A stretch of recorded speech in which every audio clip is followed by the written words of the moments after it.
All right, obviously tough loss. Had our chances to win. Just didn't make enough plays.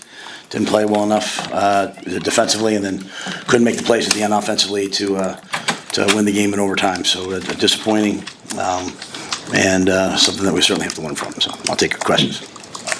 What did you think of Illinois' offensive game plan and your guys' ability to adjust to it? We came out. We predicted that they'd come out and be spread no huddle like they were.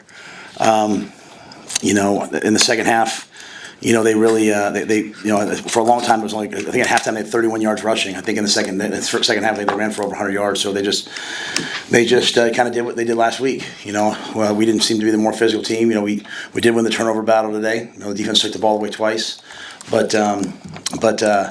couldn't get off the field. I thought we had a really hot offense there for a while, and just would have loved to have gotten the ball a little bit more. They just sat for long stretches. And then obviously penalties really hurt us on defense. I think there was 3 drives with a 15-yarder, which is unfortunate. Okay. So you got 3rd and 3 there at the 21. There's a couple different things you can do. You can either try to play for 2 downs there, or you can try for the play that you guys tried, or you can try then again on 4th down, or you can try the field goal. Why did you guys decide to do what you did? Obviously it didn't work, but what was the thinking behind it? Yeah, it was wide open though. I mean, it was a hell of a play call by Sat, and we're just trying to throw the ball to the fullback on the flat. We were doing kind of what you said, like, hey, we're gonna throw show a run formation, throw the ball fullback in the flat. Dylan sees the guy. Dylan's vision is amazing. He sees that's not really even part of the progression most times. It's such a good play call that no one's open. We just don't connect on it, and it's 4th and 3 at that point, and that's a makeable field goal. I felt like we would make that field goal. It looked like when I looked at it, the laces weren't turned out. I had to kick the laces, and it just wasn't made. So, I think we took the approach. It was a long 3. Like, hey, let's throw the ball to the fullback in the flat. Just a guy popped wide open, and in a game like this, you want to win those games. I think you just have hope that you come down with that play. What was the thought process behind calling all those timeouts when Illinois had the ball and they were starting to go downfield instead of letting the clock run? Because that's what the book says to do. I mean, you're going to try to call timeout so that if they do happen to score, because either way the clock's not a factor for them, right? You have to either stop them or they get down to the 40. They can kick a field goal from about the 40, 45-yard line with that kid. So we're just following the book, to call them the timeouts so that if they did score, we'd have a chance to go back and score again. And they kicked the ball down, and it was at the 8-yard line, so we decided to go to overtime. And had it been a little further out, maybe we'd have let Dylan spin it. Hey, Matt, a lot of these games kind of came down to a similar outcome at the end of last year. It seems like there were so many points where Turner went down and Tommy went down and Illinois bounced back. How did you see the resolve from your team tonight compared to these games last year? I thought we had good resolve last year. Tonight was disappointing. I didn't think we were. Last year, I don't feel like we got pushed around too much, and I felt like in the second half, we're playing man to man, and we're literally playing man, and guys are. The guy that have that guy man to man, they're trying to make a play, and the guy's catching the ball. Even the play they threw to the big old lineman, we're in the 94 number. We can't let that happen, right? We had them stop. So, I love our guys, and as I told them, the narrative has been, hey, they're going to win all these games. My narrative has been just go 1-0 every week, lock in. So we have a lot to learn from this game, but I'm sure our guys will bounce back. And it was a costly night. We had some big injuries. Tommy couldn't go, and then. Turner looked like he got hurt pretty severely, so Gunner went in. So we'll have to regroup, after this little 2-day thing. What was Tommy's injury? Tommy's got a plantar fascia inflammation. You mentioned the defensive, just not being able to go up the field and the costly penalties, especially with personal fouls. How surprising was that with that performance based off what they've done earlier? Yeah, it was disappointing, and I think after last week, you'd have to say that, we really were concerned about the tackling, and the tackling showed up again. It wasn't great today. A lot of guys ripping at the ball as opposed to knocking the ball down. The penalties, I'm not going to talk about the penalty. Even at the end, we got hit out of bounds. I have to see what happened before I can comment on them. But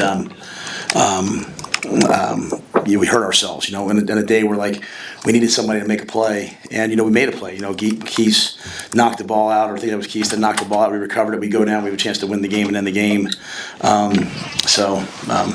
those two things were disappointing. But yeah, defensively, I think we have to go back and really kind of look and see what we're doing and make sure we're doing the right things with the guys that we have.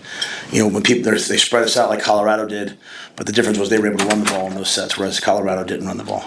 Obviously, overtime went downhill right away. What was your sense of just guys heading into that extra frame there?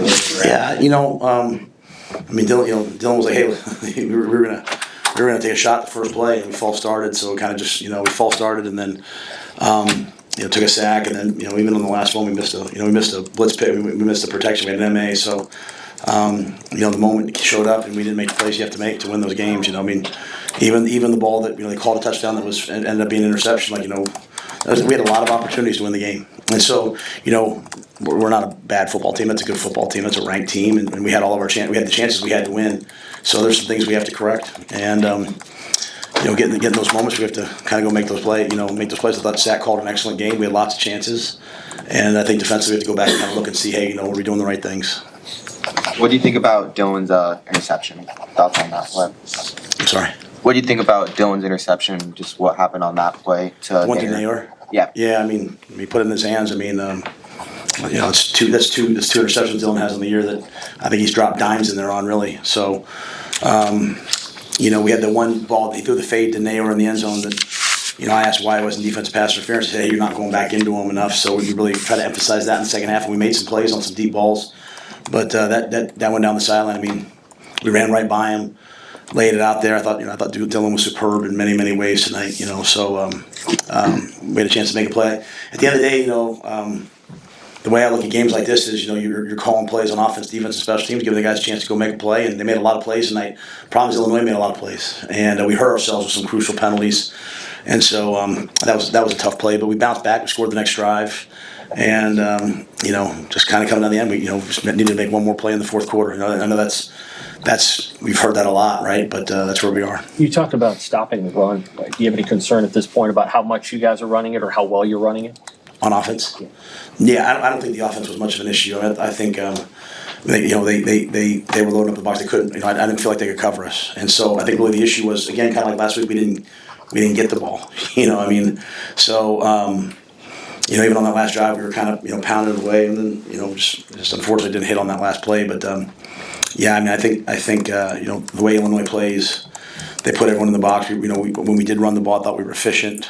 There'll be games where people will start to play a little different against our guys, and we'll be able to probably run the ball a little bit better, or a little bit more. But I thought Sat opened it up, and we, even on that drive, we threw the deep ball to Nayor, and then the throw back to Tommy. I thought we had a lot of plays in the bank tonight. Hey, Coach, what's your assessment of the place kicking in the special teams game? You guys had an opportunity to go up. Of course, John didn't hit it there. Yeah, unfortunately we didn't make that play. We didn't make a play really on special teams that tilted the game for us. And I think really two plays. The punt, that unfortunately we kicked across the field, and so they got a big return. They got a return. They made like one or two first downs. Then we had the penalty, right, which put the ball down in the red zone, and they scored. So, really our kicking game is just it's not where we need it to be. Tristan was unavailable tonight. Johnny went in there, made some extra points, made the early field goal. Unfortunately, we didn't make the field goal when it counted. Thanks, guys.